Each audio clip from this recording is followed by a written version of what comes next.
Do we want people to use drugs? No. Do we know people use drugs? Yes. So we want them to stay alive until if and when they decide to get some help. We like to create meetings that are more like little laboratories, trying to get local people to help local people in a way that serves local people. We cultivate a culture of vulnerability. We are meeting people where they're at to try to do things differently because everybody has pain. Not everybody knows how to effectively manage it. Funding for this program comes from the Mike and Gillian Goodrich Foundation, the Daniel Foundation of Alabama, and the Caring Foundation by Blue Cross Blue Shield of Alabama. They're not the rich and famous. Their profit comes not from the thing they sell, but the good they do. Our nation has more than 1.5 million nonprofit organizations that employ 1 out of 10 Americans, providing services that otherwise go unfulfilled, and keeping our communities connected when all else fails. But nonprofits often lack the tools to properly promote themselves, to inspire more donors and volunteers and clients to their cause. That's where I come in. I've been in the nonprofit world for 25 years. I connect nonprofits with marketing professionals who donate their time and expertise so that, at the end of the day, these life-giving organizations can do more, do better, by creating more, that's right, buzz. My name's Shane Herring. I'm a person in long-term recovery. I currently serve as a president for the board of directors for the Addiction Prevention Coalition. My sister passed away in 2009 of a drug overdose. She was 5 years younger than me and just the most amazing, kind-hearted, beautiful, fun-loving person. She was a fixer, and a lot of the time she dated boys that didn't come from the same background that we did. My mom and my dad were together. We had like safety, security, all that, and she felt like everybody deserved that. One of the reasons we were founded was because there was a family who was well-connected, had everything anyone could ask for. They were perfect, right? And yet they had a kiddo that was struggling with mental health and substance use issues. And they did not know where to go. She and her boyfriend at the time did whatever they were doing and overdosed. And he did not, but he, a lot of the times when you use opiates, you're falling asleep. And before it was too late, she was gone. So I subsequently took a turn for that same drug to see my thinking was to make sure she'd not suffer towards when she passed away, and that was my thought, and I became addicted myself. An old boss of mine used to say that we didn't have a painkiller problem, we had a pain problem in the United States. The United States is such a small percentage of the world's population, like less than 5%. And we consume 99% of the world's hydrocodone, 80% of the world's opioid supply. Why is that? Because we don't know how to handle our stuff. I was a volunteer. I was PTO, teaching, taking care of my mom who lives in another state, kid with a disability. I would take amphetamines throughout the day to sort of blast off and try to perform highly. I was a very high achiever. And then at night, I would use huge amounts of alcohol and marijuana. And of course, that was just a cycle of violence against myself. We attack sort of this thing called addiction through prevention, harm reduction, and then recovery support. But the thing that undergirds all of it is community. And so we're doing our best work when we're in community where people are. Over the years, Addiction Prevention Coalition has led the charge in organizing recovery groups, but their work first begins with prevention efforts in schools. So we're going into schools, kindergarten through 12th grade, public, private schools, pushing in primarily through health classes, giving fact-based, science-based information about the impact of drugs on the body and brain. Addiction Prevention Coalition also facilitates in-focus groups, which are peer-led prevention clubs in 8 local high schools. One of them is at the Alabama School of Fine Arts, led by senior Danielle George. A few years ago during my middle school years, right around the COVID era, I actually had a close family member of mine die due to a fentanyl overdose. Wow. So I recognized a need really early on for people to know that there is support and there is recovery, especially for teenagers, that you don't have to do this just to seem cool or to fit in. So in 2025, we served almost 9,000 students in our region, and those are unique students that we're seeing up to 4 times. Again, beginning in kindergarten, we're using puppets, literally puppets, and we were talking about how turtles pull themselves inside when they're hurt. And we're encouraging them to stay outside and to talk to people and grown-ups that they trust. So fast forward, when you're stuck in the muck known as middle school, that's when a lot of people start coping in some unhealthy ways. I had used drugs and alcohol since I was 15. It didn't matter what drug or alcohol it was an escape. For me, alcohol was just a way to kind of escape and regulate that stress. I would wake up in the morning and I would be filled with despair. I really believed that I could not get out of bed without taking some substances. I wasn't a regular drinker, I was a binge drinker, so I had a hard time figuring out that I had a drinking problem. I thought I had a cash bail problem, thought I had a system problem, I thought I had a being a single mom problem. What I really had was like a living problem that I didn't know how to deal with. Most of us don't know how to cope. And so we might go shopping, we might gamble, we might have sex, and we might use drugs and alcohol to numb those feelings of pain that we haven't quite figured out how to process. So the common thread that I see is the underlying issue is a lot of trauma. Individuals who have not had their trauma met and mental health. And so a lot of times people are self-medicating by using substances, and then that childhood trauma, that physical abuse that they may have experienced, they've never had that addressed.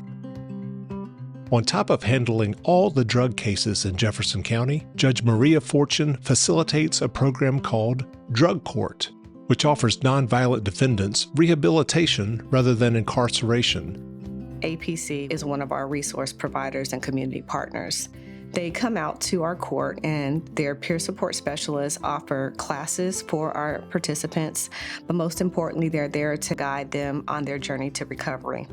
It's hard to break something that you've done repeatedly. Like you brush your teeth every night with the same hand. If you go home tonight and you try to brush with the opposite hand, it's going to feel weird. And it doesn't mean there's anything wrong with it. It's just not the way you're used to doing it. They meet with them not only in the court, but they also will take them to different events with them, which I know several of my drug court participants have really connected with the peer support specialists there. Much of recovery is just learning to create new rituals and new habits to replace these ones that no longer serve us.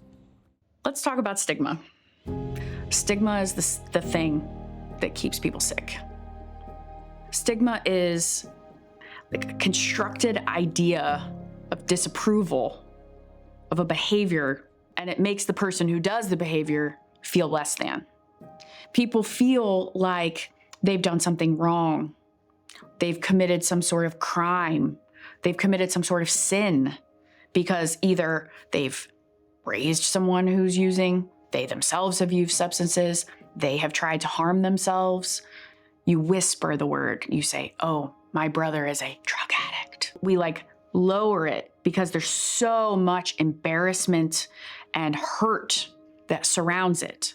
It creates this sense of deep-seated, I'm not good enough.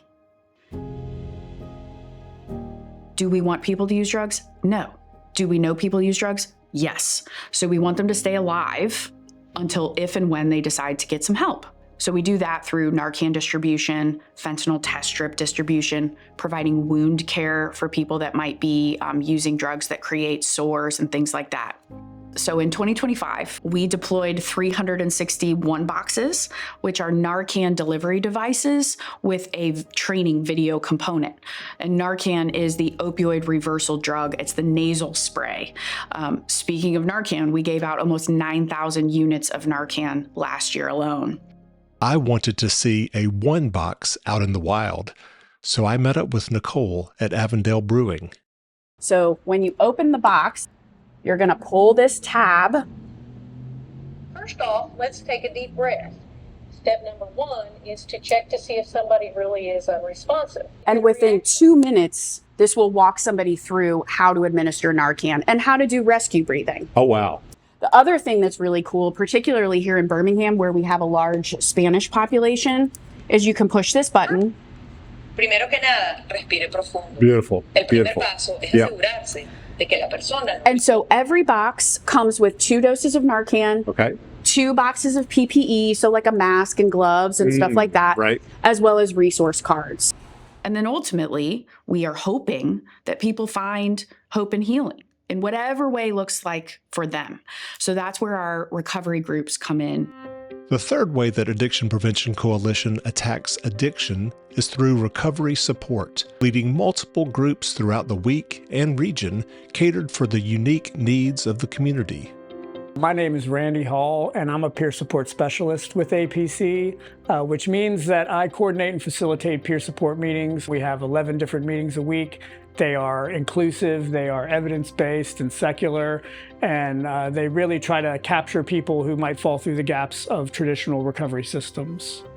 So this is the Moore Institute. This is where we host 6 different peer support meetings a week. This is basically just like sort of a before the meeting and after the meeting hangout spot, because many times that's how you develop those deeper relationships in recovery. It's not during the actual meeting, but it's that conversation right before or that request for help right after that's so important. So in 2024, we had 1 peer support group, and that was our family support group. Fast forward, by the end of 2025, we have 9 peer support groups that are meeting multiple times a week, that are meeting people where they are and providing a multiple pathways approach. You can go to a 12-step meeting in Albuquerque and Amsterdam, and it'll be pretty much the same experience. And that's one of the strengths of that program, is the uniformity of the meetings. But we like to create meetings that are more like little laboratories, trying to get local people to help local people in a way that serves local people. This room's called C3. It's the Caring Conscious Community. And as you can see, the room is filled with different types of spiritual artifacts, and pretty much all of the different religions are represented, and that kind of shows people as soon as they enter the room that everyone is included here, and that they're about to hear something that's maybe a little different than they typically hear in Central Alabama. What I love about these programs is that they're for people dealing with addictions of any kind. It's just been a really great way for me to get community and has given me skills to fight urges and cravings and to continue to remind myself why I'm doing this. Another of APC's community partners is Fellowship House, a nonprofit substance abuse treatment center focused on serving individuals without the means to get treatment. APC is one of our largest referral sources. They do so much in the community that they're a lot of times on the front lines. They kind of do a lot of the triage work in the community, getting people to the right places. Although our fees are very modest at just $35, and we ensure there's no financial barrier, APC continues to remove that barrier even further by supporting those that cannot pay that fee, which can be a difference in someone getting treatment and someone giving up. I feel like APC does a really good job of understanding the reality of what all of our folks go through. You know, when you talk to someone and you say $35, for a lot of folks, that's nothing, but the folks that we're working with a lot of times have no family support, no financial support, and so they just understand, you know, the real world that our clients and the folks we serve are living in. I went to treatment in 2010, came back, relapsed, and then developed an infection in my heart valve called endocarditis, and that's from using intravenously. And ultimately spent 2 months in the hospital. They didn't know I was gonna live or die, and I remember like flashes of what was happening. I was in the hospital about to go into surgery, and a nurse, she held my hand and she told me, "You're gonna come out of this surgery intubated." She says it's gonna be uncomfortable, but I'll be right here and I'll hold your hand through it. I came out freaking out. Feel like you can't breathe, but she was right there. At that time, I had a degree in finance, but with her and how she treated me and what had happened to my sister, I decided to become a nurse. The fact that she treated me as a human being, not as a diagnosis of you're somebody who uses drugs intravenously, you know, quote unquote, the worst of the worst. The stigma stopped with her. Not only did she help me, but what I didn't know is she was dealing with her brother who was battling substance use disorder. And it was cathartic to take care of me for her. Over the last 7 years, what I've discovered is that nothing helps me more than helping other people. So I've kind of taken the poison and turned it into medicine by taking all of the things that I learned in recovery and trying to share them with others. They gave me the ability to change this thing that was true and make it into a positive in my life. I became a SMART facilitator. And I also lead Dharma meetings. And because I'm bilingual in Spanish, I've had the opportunity and the lived experience to start a Spanish-speaking SMART meeting as part of my work with APC, as well as a meeting called Outside Issues for people under the queer umbrella, so that they have another safe space to talk about these programs and their issues as they coincide.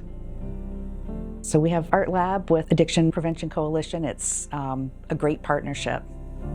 My classes are a lot of fun because I'm not teaching art skills per se. I'm really just teaching how can you reconnect with that sense of play and that part of ourselves that knows what's good and fun and beautiful. Really, at the end of the day, we don't care how you get better. We just want you to get better. So we want to have as many options as possible because options are empowering.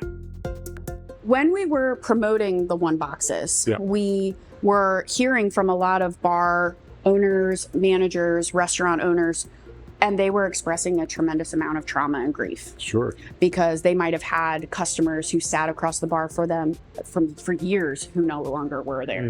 Or they might have had to administer Narcan themselves, or they might have had it administered on them. Wow. And we were hearing so much profound trauma. Grief. That we realized we needed to do something. And the cool thing was there had already been some things percolating. They just needed the support of APC to sort of amplify it a little bit. And so that's who you're going to hear from next is Jess, who's going to talk about the group that has really been, I would say, initially supported by APC, and then it's taken off. And it's specifically to support those people in that restaurant and hospitality industry, or the people who might have moved away from the industry, but it's still where their heart is. Yeah, I can't wait to meet her. First of all, Jess, thanks for the NA beer. Cheers. I call it. Cheers, right? I do love it.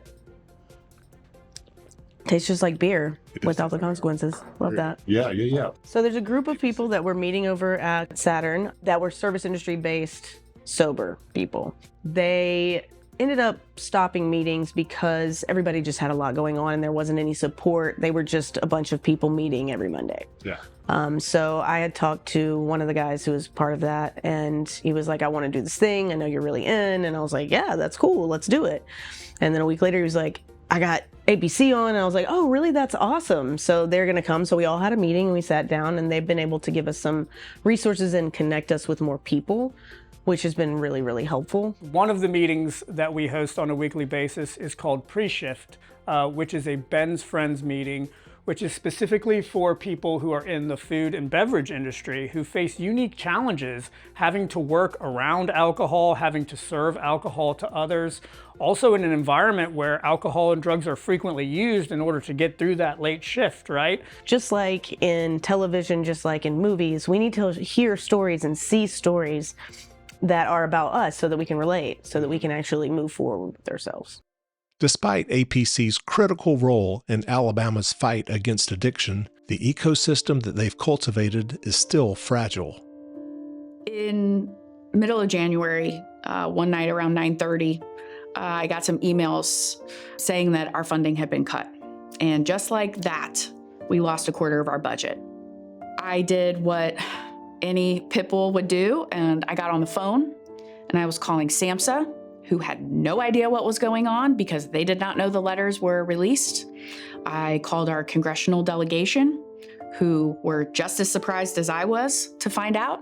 I was calling my friends on both sides of the aisle, and I said, get on the horn and call your officials and tell them what's going on, because they did not know. This was done in secret. It was done in silence. It was literally done at night with a push of an email.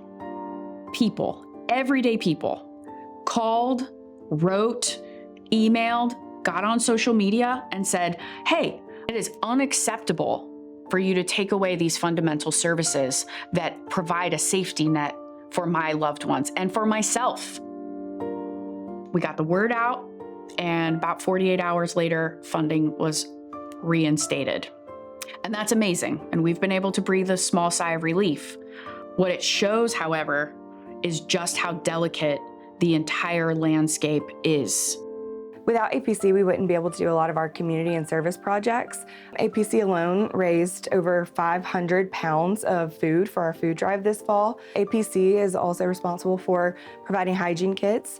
In the past, they have also donated full sets of bed linens, blankets for our clients to have. A lot of times clients come to us with no toiletries, no basic needs. Addiction Prevention Coalition touches each one of our drug court participants in one way or the other because they've walked in their shoes. They've changed their life around, and now that's a sense of hope and inspiration for them. Without Addiction Prevention Coalition, there would be communities of people here in Birmingham and Central Alabama who would not have access to multiple pathways of recovery.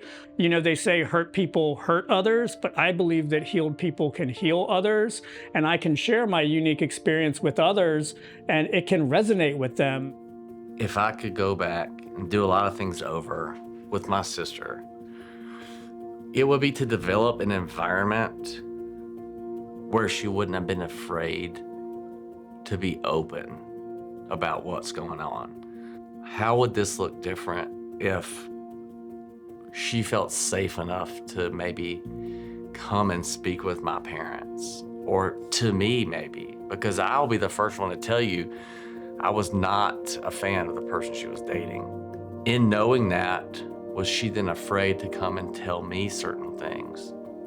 One of our core values is being relentless.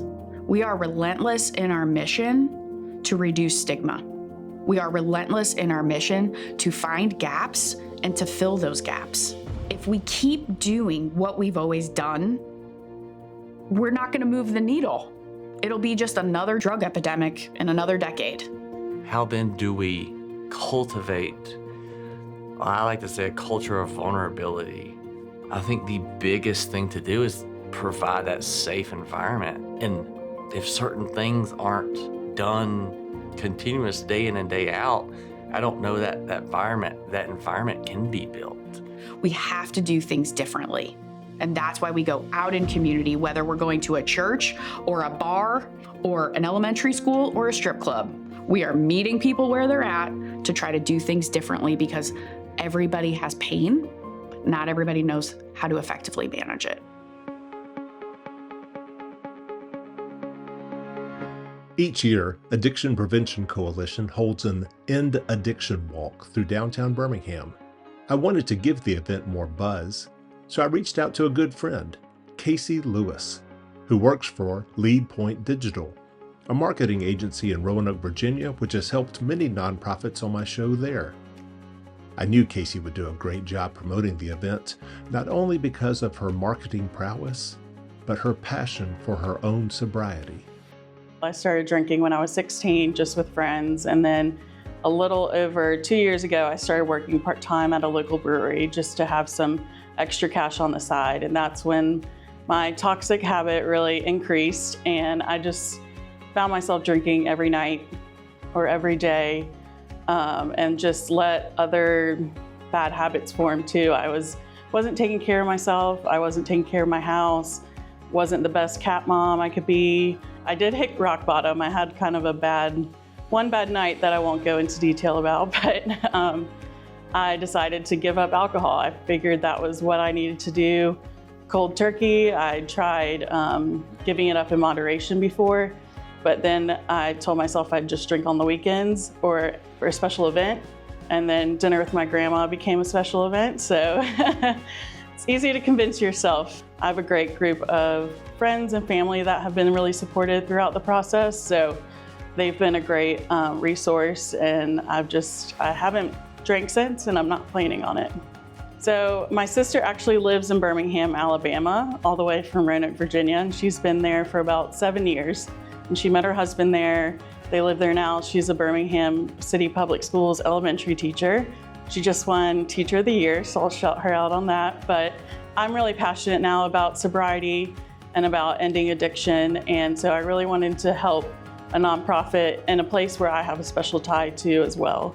So we are helping them in promoting that walk through Facebook advertising. And I'm excited. I'm actually going to be able to be at the event, and hopefully my sister and her husband will be joining me, but I'll be able to celebrate with the whole APC crew there. So I'm super excited about that. Just a little sweaty, finished up the End Addiction Birmingham walk with the Addiction Prevention Coalition. What a cool morning being out with a bunch of people, celebrating recovery, celebrating those in memories, and just a great morning in Birmingham.